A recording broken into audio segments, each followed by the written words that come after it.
Okay, so in this section we are revising residual income approach. तो अपन start करते हैं एलओएस-ए से। तो सबसे पहले अपन बात करेंगे रेजिडुअल इनकम के बारे में। इसको इकोनॉमिक प्रॉफिट भी कहा जाता है, यानी कि इसको इस तरह से समझो कि अपन ने यहाँ पर एक्सेस प्रॉफिट क्या कमाया है, यानी कि इक्विटी वालों को क्या चाहिए था एंड अपन ने उनको क्या कमा के दिया है। तो यानी कि अपन ने उनको क्या कमा के दिया है, नेट इनकम उनको अपन ने कमा के दिया है, वो इक्विटी वालों का है एंड उनको चाहिए क्या था, उसको अपन कहते हैं equity charge. And equity charge क्या होता है, यानी कि आरई जो कि उनको चाहिए था। एंड आरई किसके ऊपर निकाला जाता है, ये निकाला जाता है बुक वैल्यू के ऊपर at starting of the year.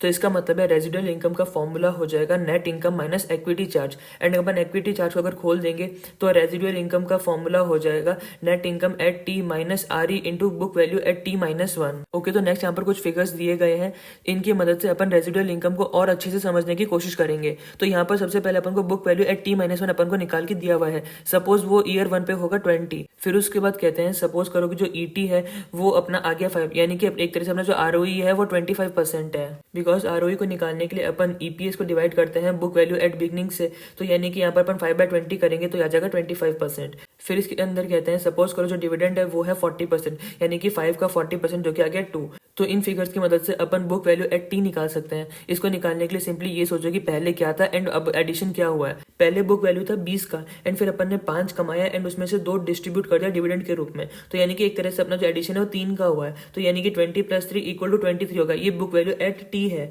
तो इसका मतलब है book value at the end of year 1 आगे 23। अब ये जो 23 आया at the end of year 1, ये एक तरह से बिगनिंग बुक वैल्यू हो जाएगा ईयर 2 का।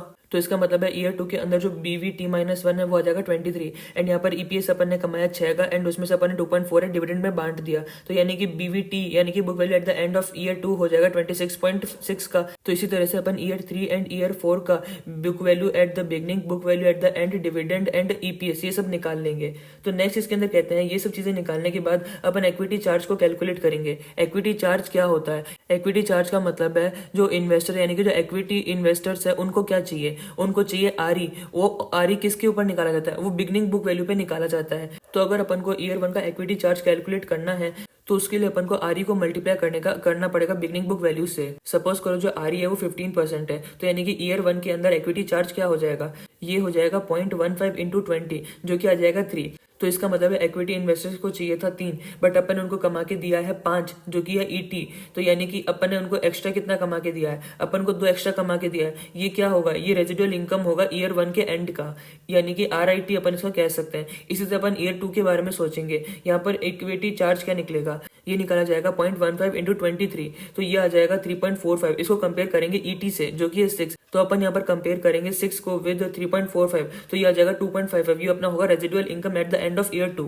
इसी तरह से अपन ईयर 3 एंड ईयर 4 का भी रेजिडुअल इनकम निकाल लेंगे। तो अपन अभी तक रेजिडुअल इनकम को निकालने का एक मेथड समझा है, तो अपन इसको एक बार सम अप करते हैं। तो अगर अपन को रेजिडुअल इनकम निकालना है तो अपन को ये देखना है अपन ने एक्सेस कितना कमा के दिया है एंड उनको कितना चाहिए था, इन दोनों के बीच का डिफरेंस। तो उनको क्या चाहिए था, उनको जो चाहिए था उसको अपन आरई से रिप्रेजेंट करते हैं। तो वो होगा R E into book value at the beginning of the year. इसको डिडक्ट करा जाएगा विद नेट इनकम। तो इसको निकालने के लिए सिंपली अपन नेट इनकम में से इक्विटी चार्ज को लेस कर देंगे। इक्विटी चार्ज होता है R E into book value at the beginning of year. Okay, तो अब अपन रेजिडुअल इनकम को निकालने के दूसरे मेथड की तरफ बढ़ते हैं। तो यहाँ पर भी अपन को उसी टोन को सोचते हुए चलना है जो अपन ने मेथड 1 के अंदर सोचा था, यानी कि अपन ने उनको क्या कमा के दिया है लेस उनको क्या चाहिए था। अपन उनको जो कमा के दिया है अपन उसको आरओई से रिप्रेजेंट करते हैं एंड इक्विटी वालों को जो चाहिए उसको अपन आरई से रिप्रेजेंट करते हैं एंड ये निकाला जाता है बिगनिंग बुक वैल्यू के ऊपर। तो इससे रेजिडुअल इनकम एट टी का फॉर्मूला बन जाता है ROE minus RE into book value at beginning of the year. तो अपन पिछले वाले एग्जांपल को कंटिन्यू करते हुए चलते हैं। यहाँ पर अपन को ये सोचना है कि अपन ने इनको क्या कमा के दिया है। अपन इनको ईटी कमा के दिया है, ये किस पे कमा के दिया है, बिगनिंग बुक वैल्यू के ऊपर कमा के दिया है।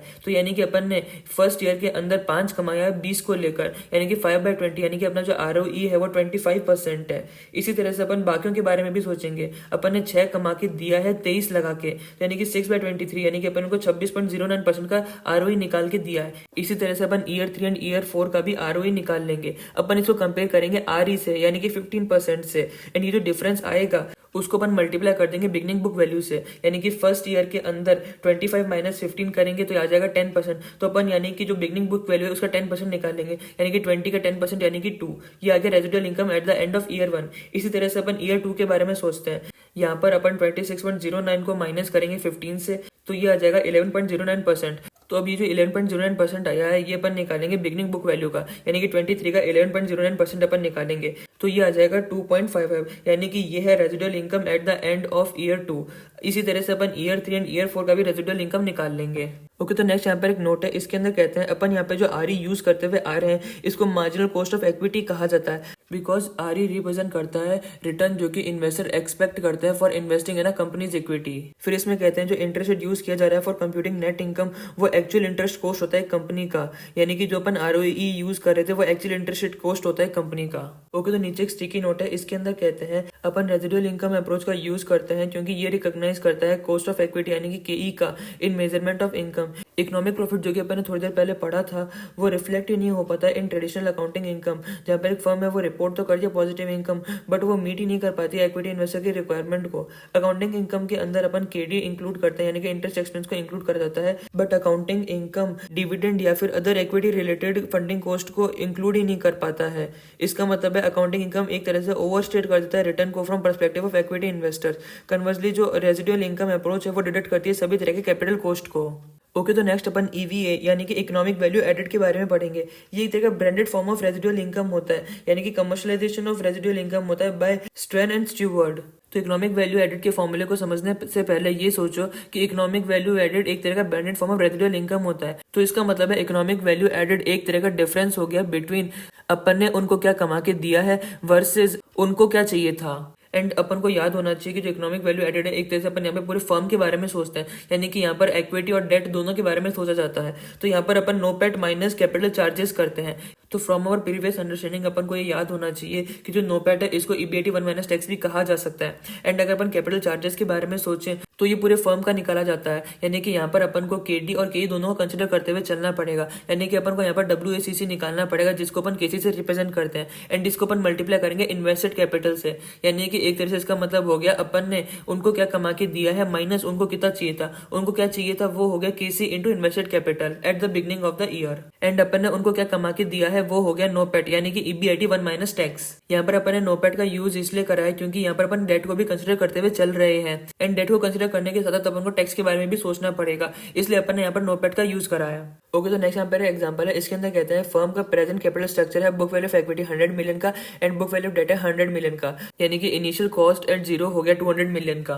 फिर अपन को यहाँ पर मार्जिनल कॉस्ट ऑफ इक्विटी दिया हुआ है 15% का, यानी कि अपन को केई 15% दिया हुआ है, केडी अपन को दिया हुआ है 10% का, टैक्स रेट है 30%, यानी कि आफ्टर टैक्स केडी हो गया एक तरह से 7% का। तो यानी कि अगर अपन डब्ल्यूएसीसी निकाल लें जो कि अपन यूज करते हैं वाइल कैलकुलेटिंग ईवीए तो वो आ जाएगा बाय एडिंग डब्ल्यूईकेई प्लस डब्ल्यूडीकेडी, यानी कि 0.5 इंटू 15 प्लस 0.5 इंटू 7, तो WACC यानी कि केसी आ जाएगा 11%। फिर नेक्स्ट अपन को पोस्ट टैक्स ROCE निकाल के दिया हुआ है 15%, यानी कि post tax return on capital employed है 15%। तो इससे अपना नोपैट आ जाएगा 15% ऑफ 200 यानी कि 30 मिलियन का। तो यानी कि यहाँ पर अपना नोपैट निकल चुका है एंड अपन ने WACC भी निकाल लिया है। WACC को मल्टीप्लाई करा जाता है इनिशियल अमाउंट ऑफ कैपिटल से एंड अपना इनिशियल अमाउंट इन्वेस्टेड था 200 मिलियन का, यानी कि 11% ऑफ 200 मिलियन करा जाएगा जो कि आ जाएगा 22 एंड इसको माइनस किया जाएगा विद नोपैट से। नोपैट अपना आया था 30 यानी कि 30 माइनस 22 जो कि आ जाएगा ईवीए इक्वल टू 8 मिलियन का। तो अपन अब इस आंसर को रिकन्फर्म करेंगे बाय यूजिंग रेजिडुअल इनकम। तो अगर अपन को रेजिडुअल इनकम का फॉर्मूला याद हो उसके अंदर अपन क्या करते हैं, अपन ने क्या कमाया है माइनस उनको क्या चाहिए था, उनको क्या चाहिए वो रिप्रेजेंट किया जाएगा बाय केई, यानी कि केई into book value at the beginning of year करेंगे, यानी कि अपन यहाँ पर 100 का निकालेंगे 15% तो ये आ जाएगा 15। फिर अपन निकालेंगे अब अपन ने क्या कमाया है, अपन ने क्या कमाया है उसके लिए अपन नेट इनकम को कैलकुलेट करेंगे। नेट इनकम को कैलकुलेट करने के लिए सबसे पहले अपन नोपैट को देखेंगे, इसमें से अपन जो टैक्स वाला कंपोनेंट है इसको हटाएंगे। टैक्स वाले कंपोनेंट को हटाने के लिए अपन सिंपली नोपैट को डिवाइड कर देंगे 1 माइनस टैक्स रेट से, इससे अपना ईबीआईटी निकल जाएगा।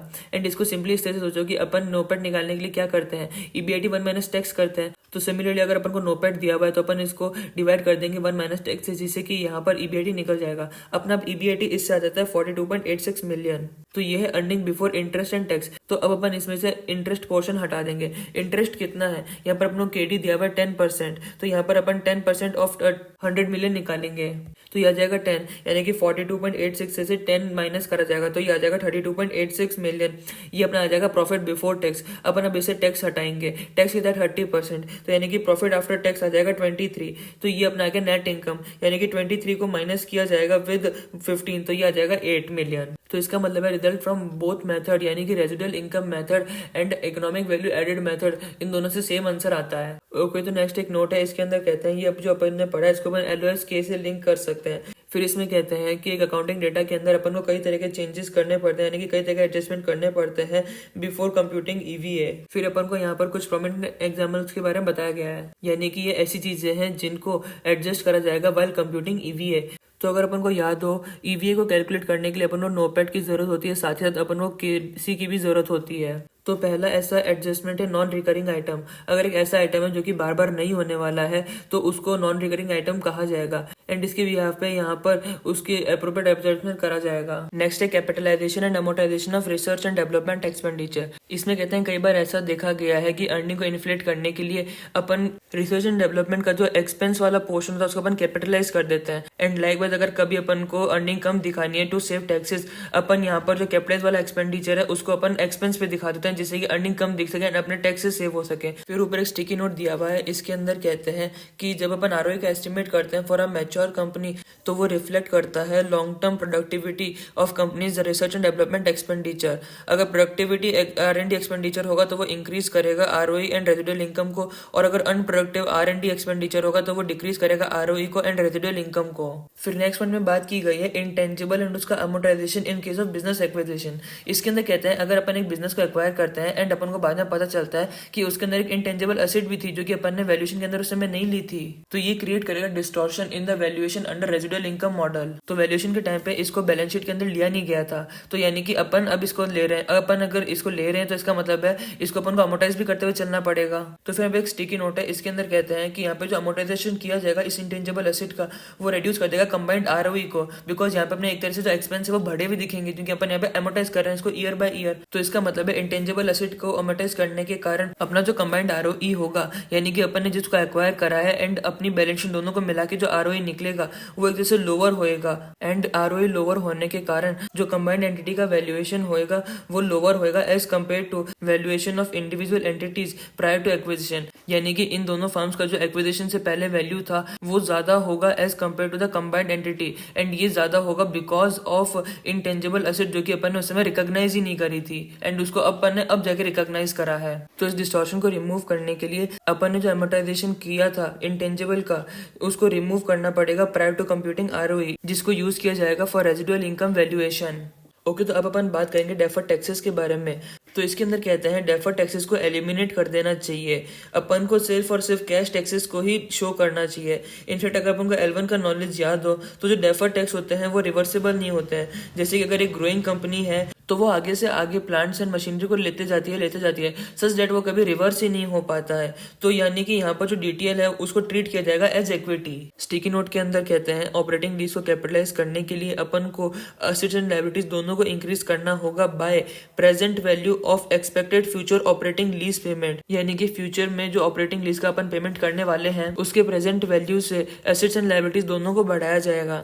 यहाँ पर जो इंटरेस्ट एक्सपेंस होगा जो इनकम स्टेटमेंट के अंदर डाला जाएगा वो क्लोज होगा तो ट्रू कॉस्ट ऑफ डेट, यानी कि एक तरह से KD के बराबर होएगा। फिर नेक्स्ट पॉइंट के अंदर कहते हैं ऐड करो LIFO reserve to invested capital and deduct करो change in LIFO reserve from COGS, यानी कि ऐसी कंपनीज जो कि यूज करती है लिफो यानी कि लास्ट इन फर्स्ट आउट उनको एडजस्ट करना पड़ेगा टू फीफो यानी कि फर्स्ट इन फर्स्ट आउट, यानी कि एक तरह से अपन को लिफो से फीफो के अंदर आना है। एंड लिफो से फीफो के अंदर आने के लिए अपन एक तरह से ऐड करते हैं लिफो रिजर्व इन्वेंट्री के अंदर। लिफो रिजर्व इन्वेंट्री के अंदर ऐड इसलिए करा जाता है बिकॉज लिफो वाले केस के अंदर जो इन्वेंट्री है वो कम शो हो रही थी, बिकॉज लिफो यानी कि लास्ट इन फर्स्ट आउट, इसके अंदर अपन जो इन्वेंट्री है वो जो लास्ट आई थी उसको बेचते हैं सबसे पहले, यानी कि जो इन्वेंट्री अपने पास बचती है यानी कि जो एंडिंग इन्वेंट्री होगी वो सबसे पुरानी वाली होगी जिसको कम दाम पे खरीदा हुआ होएगा, यानी कि अपनी जो इन्वेंट्री है वो कम दिख रही होगी। इसका मतलब है अपन को लिफो से फीफो में जाने के लिए सबसे पहले ऐड करना पड़ेगा लिफो रिजर्व को टू इन्वेंट्री। साथ ही साथ अगर अपन COGS को देखें तो वहां पर अपना जो COGS है वो ज्यादा दिख रहा होगा बिकॉज फीफो के अंदर अपन क्या करते हैं फर्स्ट इन फर्स्ट आउट करते हैं, यानी कि जो सबसे पहले खरीदा था वो अपन बेचते हैं, यानी कि अपन कम दाम वाला दिखाते हैं, यानी कि COGS से वो कम दिखता।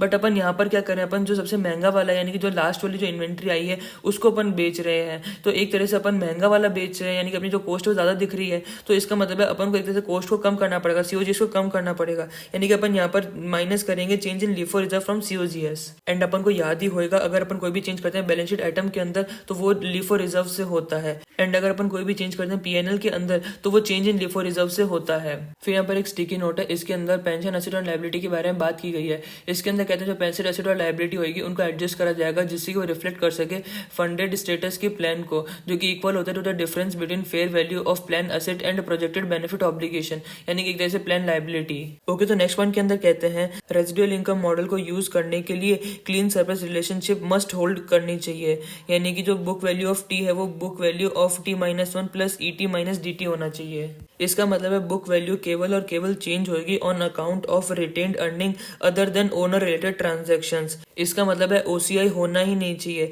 एंड अगर वो होगा भी तो अपन को कॉम्प्रिहेंसिव इनकम लेना होगा instead of net income. And जो कॉम्प्रिहेंसिव इनकम है उसका मतलब होता है net income plus other comprehensive income, यानी कि नेट इनकम प्लस OCI। तो कंक्लूजन में ये कहते हैं कि अपन ने यहाँ पर जितने भी एडजस्टमेंट पढ़े हैं इनका केवल और केवल एक ही मकसद होता है, ROE को प्रॉपर्ली फोरकास्ट करना। ओके, तो एकदम नीचे यहाँ पर एक स्टिकी नोट है, इसके अंदर कहते हैं कि जो रेजिडुअल इनकम मॉडल है वो बेस्ड होता है on accrual accounting information. And हो सकता है कि वो यूजफुल ना हो in valuing foreign firms because of differences in national accounting standard. Because हो सकता है दूसरी कंट्री के अंदर यानी कि फॉरेन कंट्री के अंदर दूसरे अकाउंटिंग स्टैंडर्ड लग रहे हो एंड वहाँ के रूल्स अलग हो एंड अपनी कंट्री के रूल्स अलग हो। तो यहाँ पर अपन को कुछ चीजों को कंसिडर करते हुए चलना पड़ेगा in applying residual income model in global valuation setting. तो यहाँ पे अपन को तीन चीजें देखनी होगी। पहले अपन को ये देखना होगा कि एस्टिमेट्स कितने रिलायबल है। फिर अपन को ये देखना होगा कि क्या क्लियर सरप्लस का सिस्टमेटिक वायलेशन हुआ है या नहीं हुआ है।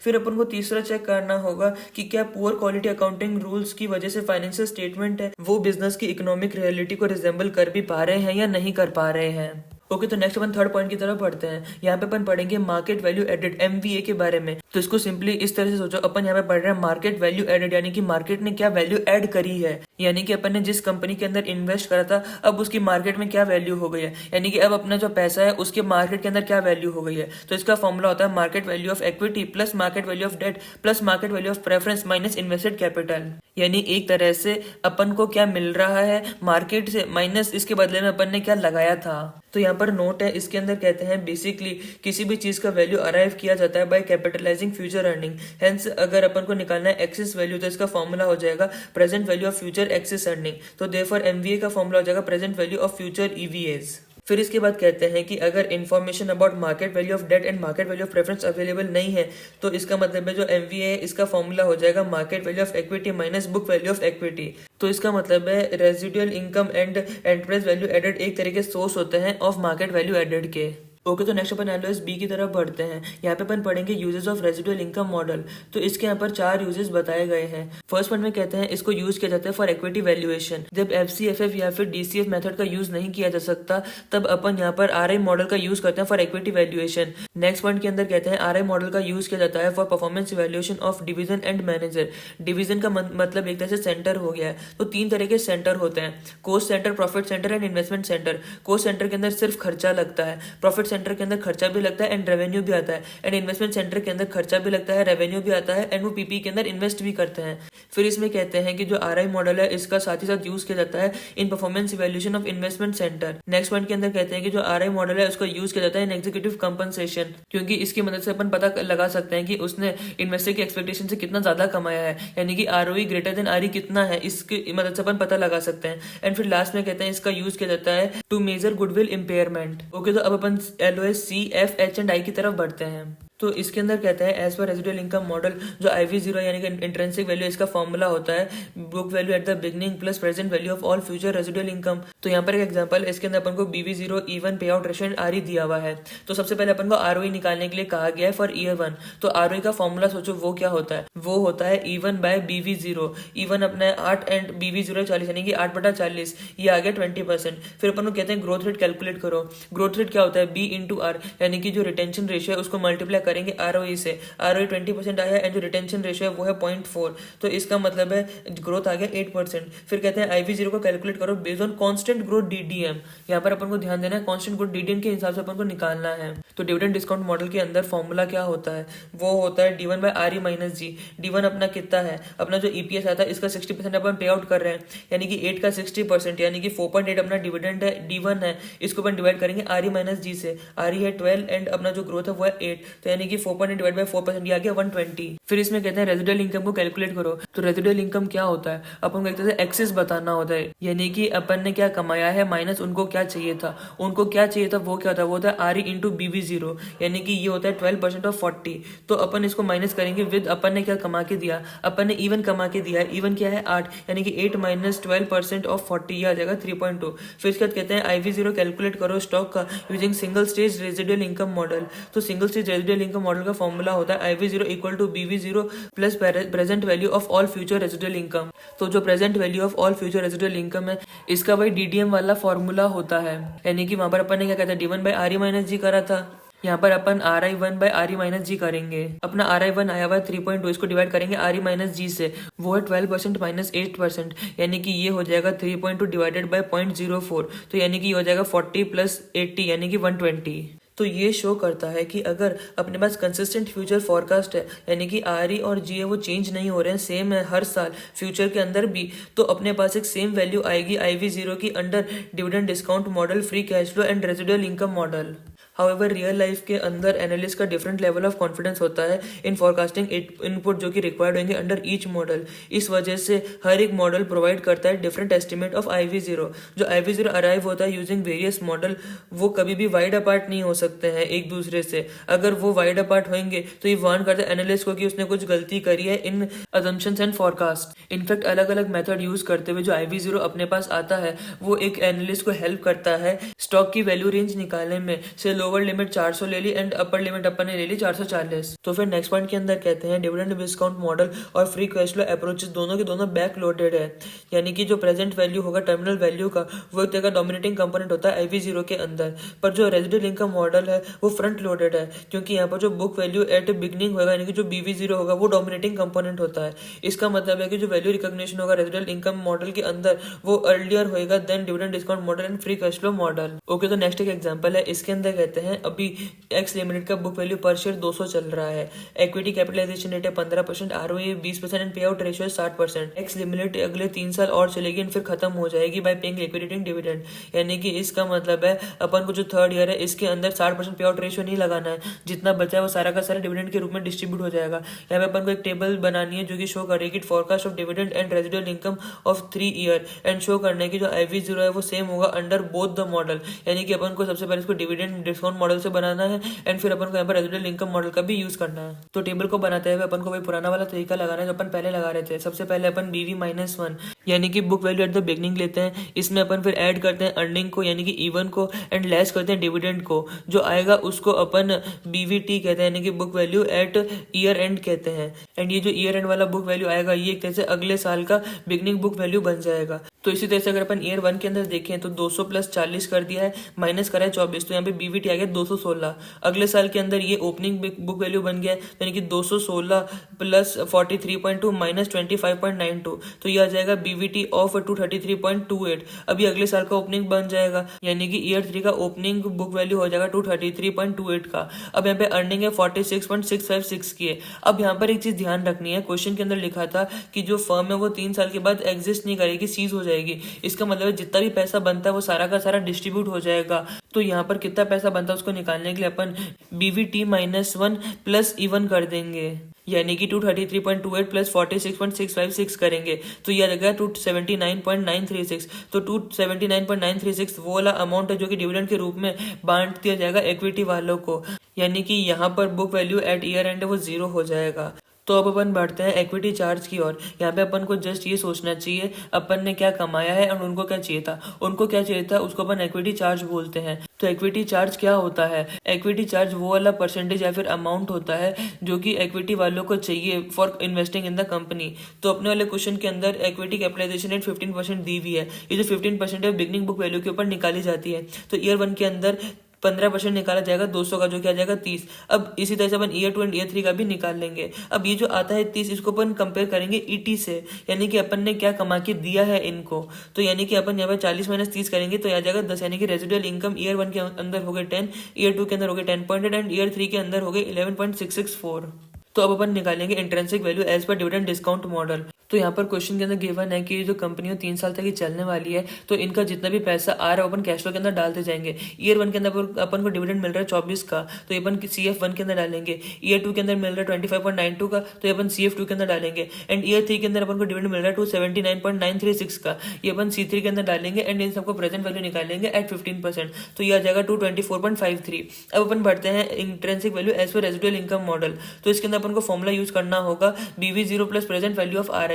तो BV0 अपने क्वेश्चन के अंदर 200 दिया हुआ है, इसके अंदर अपन ऐड करेंगे present value of RI। Present value of RI को निकालने के लिए अपन सिंपली जो रेजिडुअल इनकम है ईयर 1, 2, 3 का, इन सब का प्रेजेंट वैल्यू निकाल लेंगे CF मोड से एट 15%, तो ये आ जाएगा 24.53। अपन इन दोनों का ऐड कर देंगे तो ये आ जाएगा 224.53, यानी कि दोनों मेथड से जो आंसर है वो सेम आया है। ओके, तो नेक्स्ट अपन बढ़ेंगे multi stage residual income model की तरफ। इसका फॉर्मूला होता है book value at the beginning plus present value of residual income for the explicit forecast period plus present value of residual income beyond the explicit forecast period. यहाँ पे जो present value of residual income beyond the explicit forecast period है, इसको कहा जाता है continuous residual income area, and यही अपना फोकस होता है। तो एग्जाम्पल के लिए कहते हैं अपने पास 4 केसेस है for the pattern of continuing residual income.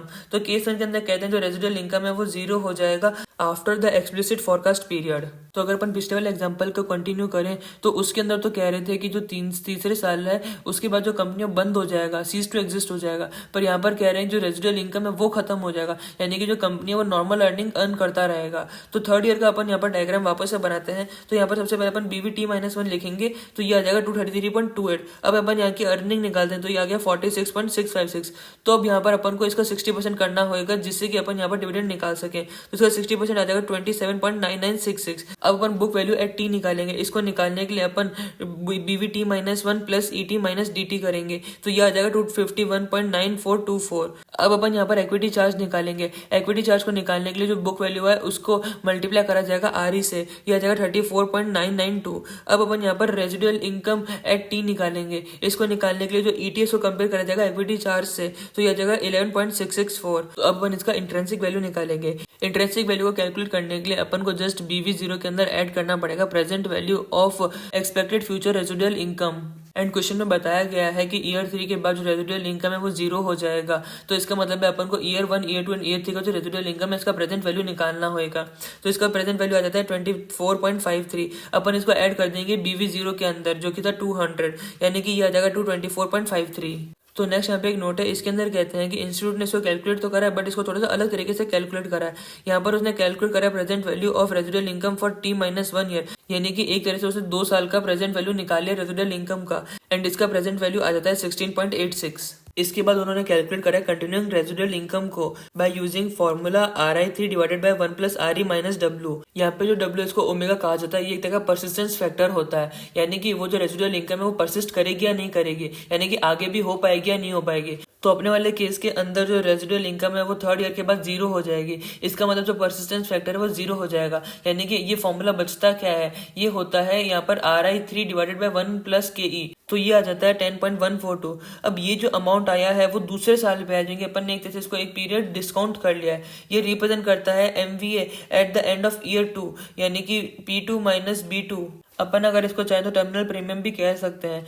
अब अपन इसका भी प्रेजेंट वैल्यू निकालेंगे, यानी इसको 2 साल और पीछे लेकर के आएंगे। तो यहाँ पे IV0 निकालने के लिए अपन सिंपली BV0 के अंदर ऐड करेंगे जो 16.86 एंड इसके अंदर ऐड करेंगे 7.67, तो ये आ जाएगा 224.53। ये वही आंसर है जो अपन ने नॉर्मल तरीके से निकाला था। तो यहाँ पर जस्ट अपन ने जो रेजिडुअल इनकम है इसको 2 भाग में बांट दिया है, एक कंटिन्यूइंग रेजिडुअल इनकम और एक नॉर्मल रेजिडुअल इनकम। तो नॉर्मल जितनी भी रेजिडुअल इनकम है उन सबको डिस्काउंट कर लिया जाएगा एट CF मोड, बट जो कंटिन्यूइंग रेजिडुअल इनकम होएगा उसको सबसे पहले एक पीरियड पीछे ले जाया जाएगा with the formula of RIN divided by 1 plus RE minus W। यहाँ पर जो W है उसको परसिस्टेंस फैक्टर कहा जाता है, यानी कि आगे जाकर भी जो रेजिडुअल इनकम है कमा पाएंगे या नहीं कमा पाएंगे। फिर ये जो आंसर आएगा वो N-1 पे आ जाएगा। तो अब अपन इसको डिस्काउंट करेंगे एंड 0 तक लेके आके आएंगे एंड इन तीनों का जब अपन ऐड कर देंगे तो ये आ जाएगा IV0। ओके, तो अब अपन केस 2 की तरफ बढ़ते हैं। यहाँ पर कहते हैं जो रेजिडुअल इनकम है वो परपेचुटी हो जाएगा after the explicit forecast period, यानी कि यहाँ पे जो कंटिन्यूइंग रेजिडुअल इनकम है वो A/I हो जाएगा, यानी कि RI/RE हो जाएगा। तो स्टेप 1 के अंदर अपन BV0 ले लेंगे 200 को। स्टेप 2 के अंदर अपन कैलकुलेट करेंगे present value of residual income for T-1, यानी अपने वाले केस के अंदर 2 साल के लिए अपन कैलकुलेट करेंगे, यह आ जाएगा 16.86। फिर अपन कैलकुलेट करेंगे कंटिन्यूइंग रेजिडुअल इनकम को। इसको कैलकुलेट करने के लिए सिंपली वही फॉर्मूला सोचना है, RI3 divided by 1 plus RE minus W। अब यहाँ पर क्वेश्चन ने कहा है कि ये परपेचुटी है, इसका मतलब यहाँ पे जो W यानी कि जो ओमेगा है वो इक्वल टू 1 हो जाएगा। तो इसका मतलब है इसका फॉर्मूला हो जाएगा RI divided by 1 plus RE minus 1, यानी कि ये हो जाएगा RI डिवाइडेड बाय RE। तो ये आ जाएगा 77.76। तो ये जो CRI आया है वो N-1 पे आया, यानी कि ईयर 2 पे आया। अपन इसको 2 साल और डिस्काउंट कर लेंगे तो ये आ जाएगा 58.79 एंड अपन अब इन तीनों का ऐड कर देंगे, यानी कि 200 प्लस 16.86 प्लस 58.79 ये आ जाएगा 275.65। ओके, तो अपन केस 3 की तरफ बढ़ते हैं। यहाँ पर कहते हैं जो रेजिडुअल इनकम है वो टेंड होगा टुवर्ड्स 0 एक्सप्लिसिट फॉरकास्ट पीरियड, यानी कि जो ROE है वो टेंड होगा टुवर्ड्स RE एंड यहाँ पे जो परसिस्टेंट फैक्टर है यानी कि जो ओमेगा है वो अपन को दिया हुआ है 0.7। इसका मतलब है नेगेटिव ग्रोथ होगा ऑफ 30%। तो इस वाले क्वेश्चन के अंदर अपन को जो W है यानी कि जो ओमेगा 0.7 दिया हुआ है, तो स्टेप 1 के अंदर सबसे पहले अपन BV0 200 ले लेंगे। स्टेप 2 के अंदर प्रेजेंट वैल्यू ऑफ RI निकालेंगे फॉर 2 इयर्स, या जाएगा 16.86। ये वही दोनों रिपीटेड स्टेप है। अपन स्टेप 3 की तरफ बढ़ते हैं। यहाँ पर कहते हैं कि जो CRI है इसको निकालने के लिए RI3 divided by 1 plus RE minus W करना है। यहाँ पे जो W इसको 0.7 लिया जाएगा, तो इसकी मदद से यहाँ पर जो CRI है वो आ जाएगा 25.92। अब इसको 2 साल पीछे डिस्काउंट कर दिया जाएगा तो ये आ जाएगा 19.6। अपन इन तीनों को ऐड कर देंगे, यानी कि 16.86 प्लस 200 प्लस 19.6 ये आ जाएगा 236.45। ये अपना IV0 आ गया है। ओके, तो अब अपन बढ़ेंगे इस केस 4 के अंदर। इसके अंदर कहते हैं कि जो रेजिडुअल इनकम है वो अचीव करेगा सम स्टेबल मीन वैल्यू को based on mature industry assumption. तो यहाँ पर कहते हैं समझो जो PB रेशियो है वो 1.6 हो जाएगा at the end of year 3। तो यहाँ पर स्टेप 1 के अंदर वही बुक वैल्यू एट 0 हो जाएगा 200 and present value of RI for 3 year हो जाएगा 24.53।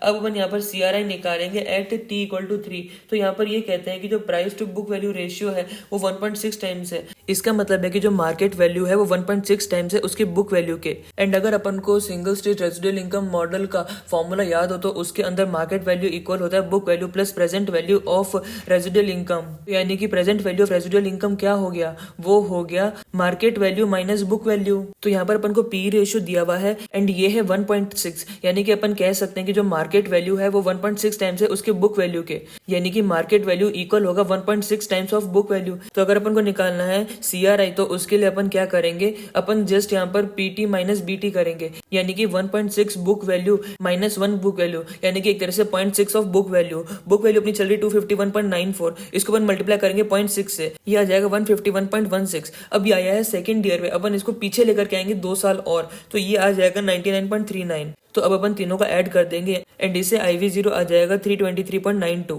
ओके, तो नेक्स्ट यहाँ पे एक स्टिकी नोट है। इसके अंदर कहते हैं हाई परसिस्टेंस फैक्टर, यानी कि जो W था यानी कि ओमेगा वो एसोसिएट होता है कुछ फैक्टर्स के ऊपर, यानी कि अगर एक इंडस्ट्री कंपनी के अंदर ये फैक्टर्स है तो यानी कि यहाँ पर हाई परसिस्टेंट फैक्टर होने की संभावना है। जैसे कि लो डिविडेंड पे आउट रेशियो, यानी कि जो कंपनी वो पैसा रिटेन करके रख रही है, यानी कि कंपनी पैसा बचा के रख रही है, सब कुछ बांट नहीं रही है। इसका मतलब है कि कंपनी अभी कुछ ना कुछ एक्सपेंशन करेगी, यानी कि कोई ना कोई ग्रोथ के चांसेस है यहाँ पर। फिर कहते हैं कि अगर एक इंडस्ट्री है उसके अंदर परसिस्टेंटली देखा गया है उसके अंदर हिस्टोरिकली हाई रेजिडुअल इनकम है, तो इसका मतलब वहां पर हाई परसिस्टेंट फैक्टर हो सकता है। ओके, तो अब अपन बात करेंगे ऐसी जगहों पे जहाँ पे लोअर परसिस्टेंट फैक्टर होता है। पहला है हायर ROE। अगर एक कंपनी का बहुत ही ज्यादा हायर ROE है तो आउटसाइडर यानी कि नई फर्म्स भी आ जाएगी एंड इस वजह से वो जो हायर ROE है वो वॉश्ड अवे हो जाएगा। फिर कहते हैं कि अगर एक कंपनी का significant level of non recurring items है तो यानी कि यहाँ पर लोअर परसिस्टेंट फैक्टर होगा एंड इसका रीजन सिंपली यही है कि यहाँ पर नॉन रिकरिंग आइटम्स बहुत ज्यादा है। तो यानी कि अपने यहाँ पर हो सकता है कि अभी रेजिडुअल इनकम आ गया हो बहुत ज्यादा, बट आगे नहीं आ पाएगा क्योंकि ये तो हो सकता है नॉन रिकरिंग आइटम्स की वजह से आया हो। एंड फिर कहते हैं अगर एक कंपनी के अंदर हायर अकाउंटिंग अक्रूवल है तो वहां पर भी लोअर परसिस्टेंट फैक्टर होएगा। यानी कि पैसा अक्रू होता जा रहा है बट अपने पैसा कलेक्ट ही नहीं कर पा रहा है, यानी कि सस्टेन नहीं रह सकता है, इसलिए यहाँ पर लोअर परसिस्टेंट फैक्टर होएगा। ओके, तो नेक्स्ट अपन LOS-D की तरफ बढ़ते हैं। यहाँ पे अपन पढ़ेंगे fundamental determinants of residual income. तो यहाँ पर कहते हैं under single stage residual income model जो IV0 है, इसका फॉर्मूला होएगा BV0 plus RI upon RE minus G। यहाँ पर अगर अपन रेजिडुअल इनकम को खोल दें तो रेजिडुअल इनकम का मतलब समझो क्या होता है, वो होता है एक्सेस अपन ने कितना कमाया है, यानी कि अपन ने उनको क्या कमा के दिया है वर्सेस उनको क्या चाहिए था। अपन ने उनको जो कमा के दिया वो होता है ROE एंड उनको जो चाहिए था वो होता है RE, यानी कि रेजिडुअल इनकम का मतलब हो गया ROE minus RE into BV0, क्योंकि वो इनिशियल कैपिटल पे ही होता है। तो यानी कि इसका एक और फॉर्मूला हो जाएगा BV0 plus ROE minus RE into BV0 whole divided by RE minus G। तो इस इक्वेशन से अपन को कुछ fundamental determinants under residual income के बारे में पता चलता है। अब ये क्या हो सकते हैं, पहले ये सोचा अपन यहाँ पे BV का यूज करें बुक वैल्यू का, यानी कि बुक वैल्यू पर शेयर होएगा। फिर अपन यहाँ पे ROE का यूज कर रहे हैं, यानी कि दूसरा ROE होएगा। अपन ROE को माइनस करते हैं RE से, यानी कि तीसरा RE होएगा। पर यहाँ पर जो RE है वो भी डिपेंड करता है upon the perceived risk of the company, यानी अगर लोगों को ज्यादा रिस्की लग रही कंपनी तो वो ज्यादा RE डिमांड करेंगे, अगर उनको लोगों को कम रिस्की लग रही कंपनी तो कम RE डिमांड करेंगे। एंड फिर ये डिपेंड करता है ग्रोथ रेट के ऊपर भी, क्योंकि नीचे RE माइनस G होता है। ओके, तो नेक्स्ट अपन बढ़ते हैं LOS-E एंड G की तरफ। इसके अंदर कहते हैं जो बुक वैल्यू होता है, यानी कि जो BV0 होता है, वो शो करता है अमाउंट जो कि कंट्रीब्यूट किया गया है by the shareholder to the management of the company. And जो P0 होता है, यानी कि जो प्राइस होता है, वो शो करता है इफेक्टिव और ineffective utilization of debt amount जो कि मैनेजमेंट को दिया गया था by the shareholders. So एक फर्म ने क्रिएट करा है value for it shareholder केवल अगर P0 ग्रेटर देन BV0 होगा, यानी कि जो प्राइस चल रहा है वो ग्रेटर देन बुक वैल्यू होगा, यानी कि जो P/B है वो ग्रेटर देन 1 होएगा। इसको सिंपली इस तरह से सोचो कि अगर एक फर्म है वो वैल्यू क्रिएट कर रही है तो यानी कि लोगों को भरोसा है कि यार ये आगे जाके बढ़िया करेंगे, तो यानी कि लोग उनको और पैसा देना चाहते हैं, यानी कि उनकी वैल्यू ज्यादा हो जाएगी। तो अगर लोगों को उनके ऊपर भरोसा है तो इस वजह से जो प्राइस चल रहा होगा मार्केट के अंदर वो ग्रेटर देन बुक वैल्यू होएगा। नेक्स्ट पॉइंट के अंदर कहते हैं जो PB रेशियो है वो ग्रेटर देन 1 होगा केवल और केवल तब जब एक फर्म है वो जनरेट कर पाएगी पॉजिटिव रेजिडुअल इनकम, यानी कि ROE ग्रेटर देन RE होएगा। एंड इसको इंडिकेट किया गया है बाय 2 फॉर्मूलाज इन अवर करिकुलम। पहला है using constant growth DDM and दूसरा है using single stage residual income model. तो फर्स्ट अपन पढ़ेंगे यूजिंग कांस्टेंट ग्रोथ DDM। तो इसके अंदर कहते हैं P0 बाय B0 इक्वल होएगा ROE minus G by RE minus G के। एंड नेक्स्ट अपन पढ़ेंगे single stage residual income model के बारे में। तो इसमें कहते हैं अपन ने थोड़ी देर पहले फॉर्मूला देखा था P0 का, वो था BV0 plus ROE minus RE into book value divided by RE minus G। तो इसमें कहते हैं अगर अपन यहाँ पर दोनों को यानी कि दोनों साइड को डिवाइड करेंगे BV0 से यानी कि बुक वैल्यू से, तो वो हो जाएगा P0 by BV0 equal to 1 plus ROE minus RE divided by RE minus G। तो हो सकता है ऊपर और नीचे वाले दोनों सेम दिख रहे हो, पर यहाँ पर एक चीज का ध्यान रखना है, यहाँ पर अपन ने जो नीचे वाला है यानी कि single stage residual income model है, इसके अंदर अपन ने करा है ROE माइनस RE, बट ऊपर वाले में अपन ने करा था ROE माइनस G। ओके, तो नेक्स्ट पॉइंट में बात की गई है एक रिलेटेड रेशियो की जिसको अपन टॉबिन-स्क्यू रेशियो बोलते हैं। इसका फॉर्मूला होता है market value of equity plus market value of debt whole divided by replacement cost of the firm's asset. Okay, तो नेक्स्ट अपन LOS-J की तरफ बढ़ते हैं। यहाँ पे अपन पढ़ेंगे appropriateness of residual income model, उसकी स्ट्रेंथ और उसकी वीकनेस। तो नेक्स्ट पेज में जो एडिशनल पॉइंट है इसके थर्ड वाले में आ जाओ। यहाँ पे स्ट्रेंथ बताएगा ये रेजिडुअल इनकम मॉडल की। तो फर्स्ट पॉइंट के अंदर कहते हैं कि जो टर्मिनल वैल्यू है वो इसके अंदर लार्ज पोर्शन नहीं होता है as relative to other model. Because अगर अपन को याद हो DDM मॉडल, इनके अंदर तो अपन एक तरह से टर्मिनल वैल्यू होती है उसको अपन टांग के पीछे लेकर के आते हैं, एंड जो टर्मिनल वैल्यू है वो बहुत ज्यादा अनप्रिडिक्टेबल होती है, यानी कि वो बहुत ज्यादा अनसर्टेन होती है, उसको पता लगाना बहुत ज्यादा मुश्किल होता है विद सर्टेनिटी। तो देयरफॉर रेजिडुअल इनकम मॉडल के अंदर टर्मिनल वैल्यू का लार्ज पोर्शन ना होना एक तरह की स्ट्रेंथ माना जाता है। नेक्स्ट पॉइंट के अंदर कहते हैं मॉडल यूज होता है रेडिली अवेलेबल अकाउंटिंग डेटा को। फिर नेक्स्ट पॉइंट के अंदर कहते हैं कि जो मॉडल है उसको यूज किया जा सकता है in absence of dividend and near term positive FCF। Because अगर डिविडेंड नहीं होगा तो DDM का यूज नहीं कर सकते हैं, एंड अगर पॉजिटिव FCF नहीं होगा तो यहाँ पर अपन फ्री कैश फ्लो का यूज नहीं कर सकते। देयरफॉर इन दोनों केसेस के अंदर रेजिडुअल इनकम का यूज करा जाता है। फिर नेक्स्ट पॉइंट के अंदर कहते हैं मॉडल है उसको यूज किया जा सकता है जब कैश फ्लो है वो अनप्रिडिक्टेबल होते हैं। ओके, तो अब अपन पढ़ेंगे weakness of residual income model. इसके अंदर कहते हैं कि ये जो मॉडल है वो बेस्ड होता है ना अकाउंटिंग डेटा एंड इसके साथ खेला जा सकता है, यानी कि मैनेजमेंट चाहे तो इसको मैनिपुलेट कर सकता है। नेक्स्ट पॉइंट के अंदर कहते हैं अकाउंटिंग डेटा जिसको यूज किया जाता है एज इनपुट, उसके अंदर अपन को सिग्निफिकेंट एडजस्टमेंट करने पड़ते हैं। फिर नेक्स्ट पॉइंट के अंदर कहते हैं कि जो मॉडल है इसके अंदर अपन को क्लीन सरप्लस रिलेशनशिप होल्ड करना पड़ता है, या अगर क्लीन सरप्लस रिलेशनशिप नहीं है तो अपन को यहाँ पर एप्रोप्रिएट एडजस्टमेंट करने पड़ेंगे। यहाँ पर क्लीन सरप्लस रिलेशनशिप का मतलब क्या हुआ, इसका मतलब हुआ कि जो book value at the beginning है उसमें अपन जब ऐड करेंगे अर्निंग लेस करेंगे डिविडेंड तो वो इक्वल होएगा बुक वैल्यू एट एंड वाले के। ओके, तो फिर नेक्स्ट फिफ्थ पॉइंट के अंदर बात की गई है रेजिडुअल मॉडल कब मोस्ट अप्रोप्रिएट माना जाएगा। तो फर्स्ट पॉइंट में कहते हैं अगर एक कंपनी डिविडेंड पे ही नहीं कर रही है या फिर वो एग्जिबिट कर रही है अनप्रेडिक्टेबल डिविडेंड पैटर्न, तब इसको यूज किया जाएगा। फिर नेक्स्ट पॉइंट के अंदर कहते हैं अगर कंपनी का नेगेटिव फ्री कैश फ्लो है काफी सालों से, बट ऐसा एक्सपेक्टेड है कि वो जनरेट करेगा positive cash flow at some point in the future, तो अपन यहाँ पर रेजिडुअल मॉडल का यूज कर सकते हैं। फिर नेक्स्ट पॉइंट के अंदर कहते हैं कि अगर टर्मिनल वैल्यू को फोरकास्ट करने में बहुत ज्यादा अनसर्टेनिटी एग्जिस्ट करेगी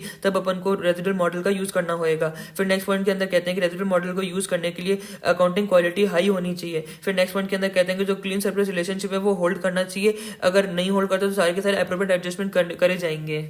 ओके, तो अब अपन वापस अपने बैक वाले पोर्शन में आ जाते हैं। उसमें एक नोट है, इसके अंदर अपन पढ़ेंगे डिटर्मिनेंट्स ऑफ परसिस्टेंट फैक्टर। इसके अंदर ये सोचो कि जितना परसिस्टेंट फैक्टर हाई होगा उतना ज्यादा बढ़िया होएगा। इसका मतलब है कि जो रेजिडुअल इनकम है वो आगे भी फेड नहीं होएगा, ये आगे भी चलता रहेगा एंड सुपर नॉर्मल रिटर्न है वो कंटिन्यू होता रहेगा। तो फर्स्ट पॉइंट के अंदर कहते हैं अगर एक इंडस्ट्री की बढ़िया प्रोस्पेक्ट है एंड स्ट्रॉन्ग कॉम्पिटेटिव पोजिशन है तो इसकी वजह से यहाँ पर हाई परसिस्टेंट फैक्टर होएगा। नेक्स्ट पॉइंट के अंदर कहते हैं अगर लो पे आउट रेशियो है यानी कि हाई रिटेंशन है तो यहाँ पर भी हाई परसिस्टेंट फैक्टर होएगा। फिर नेक्स्ट पॉइंट के अंदर कहते हैं अगर एक्सट्रीमली हाई आरओई है तो लो परसिस्टेंट फैक्टर होएगा। इसमें सोचो मीन रिवर्जन को, यानी कि बाहर वालों को भी दिखेगा यहाँ पर बहुत ज्यादा हाई आरओई है तो बाहर वाले भी आ जाएंगे एंड इस वजह से जो अपना सुपर नॉर्मल रिटर्न है वो खत्म हो जाएगा। फिर नेक्स्ट पॉइंट के अंदर कहते हैं अगर पुअर अकाउंटिंग क्वालिटी है यानी कि अपन यूज करें नॉन रिकरिंग आइटम्स का तो यहाँ पर लो परसिस्टेंट फैक्टर होएगा। नेक्स्ट यहाँ पर एक नोट है, इसके अंदर कहते हैं कि अगर सीटीए ओसीआई के अंदर होएगा यानी कि करेंसी ट्रांसलेशन एडजस्टमेंट ओसीआई के अंदर प्रेजेंट होएगा तो अपन को उसको नेट इनकम के अंदर डालना होएगा।